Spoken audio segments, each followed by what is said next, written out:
नमस्कार। आप अभी जिस रहस्य की दुनिया में कदम रखने जा रहे हैं, उसका नाम सुनकर ही आपकी रूह कांप उठेगी।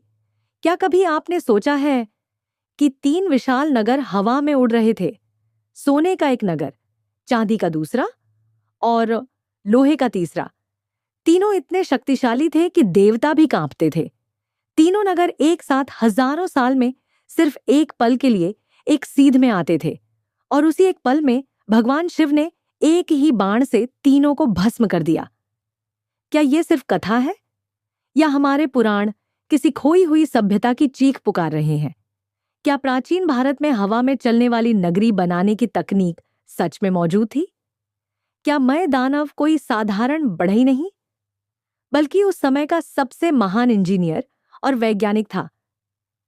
आज हम खोलने जा रहे हैं त्रिपुर, हवा में चलने वाली राजधानी, त्रिपुरासुर की खोई हुई नगरी। ये कथा सिर्फ शिव की नहीं, ये कथा उस खोई हुई तकनीक की है जो आज भी वैज्ञानिकों के गले नहीं उतरती। तैयार है? तो चलिए, आंखें बंद कीजिए और हजारों साल पीछे चलिए। तारकासुर मारा गया था।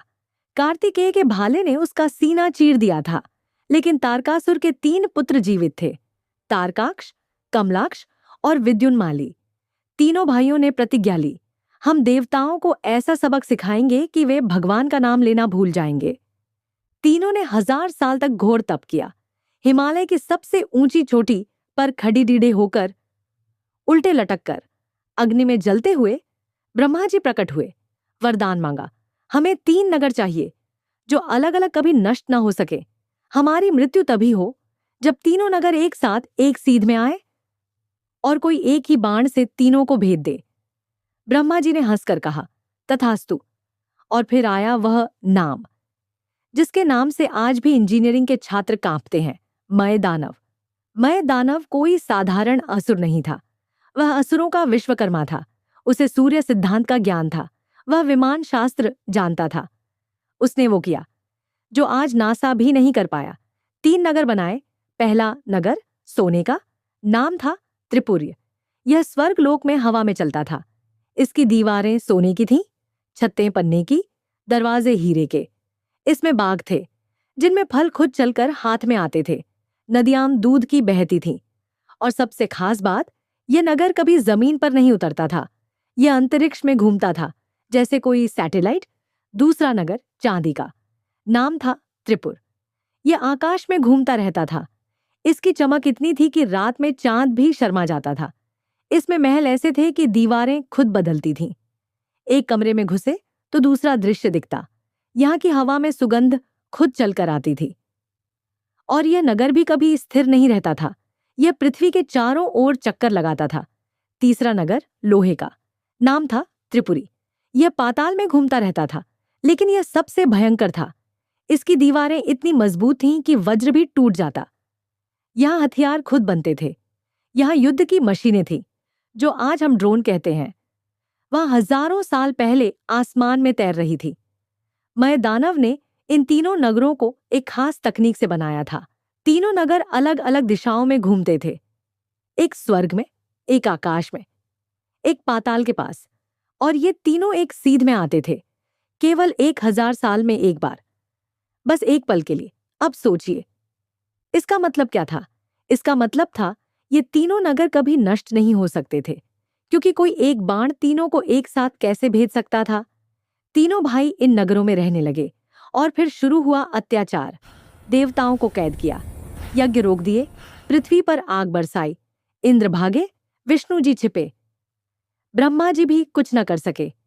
सबने मिलकर शिव जी के पास गुहार लगाई, हे महादेव, अब केवल आप ही बचा सकते हैं।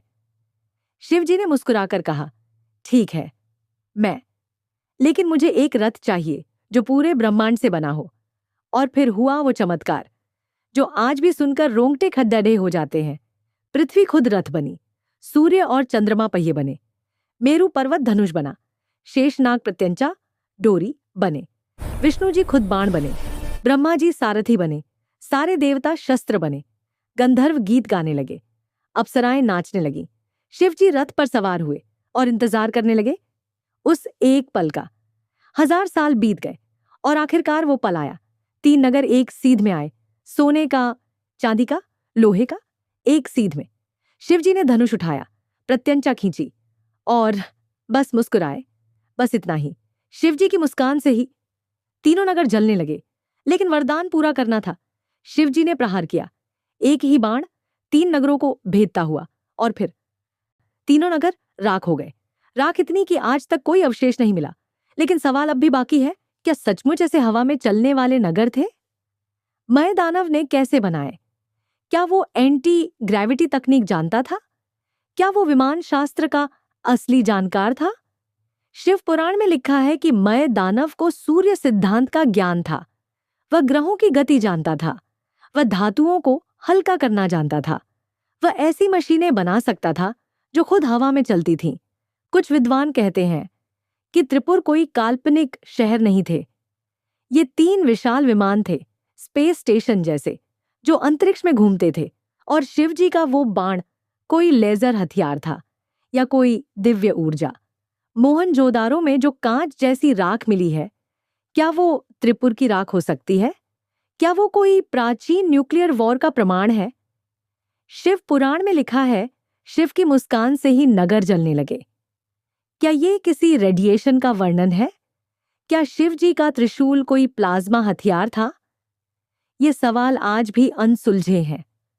और सबसे अहम रहस्य, शिवजी ने अपना तीर आखिर क्यों चलाया जब मुस्कान से ही नगर जल रहे थे? शिव पुराण बताता है, वरदान पूरा करना था। असुरों ने जो मांगा था वो पूरा हुआ। शिव ने धोखा नहीं दिया।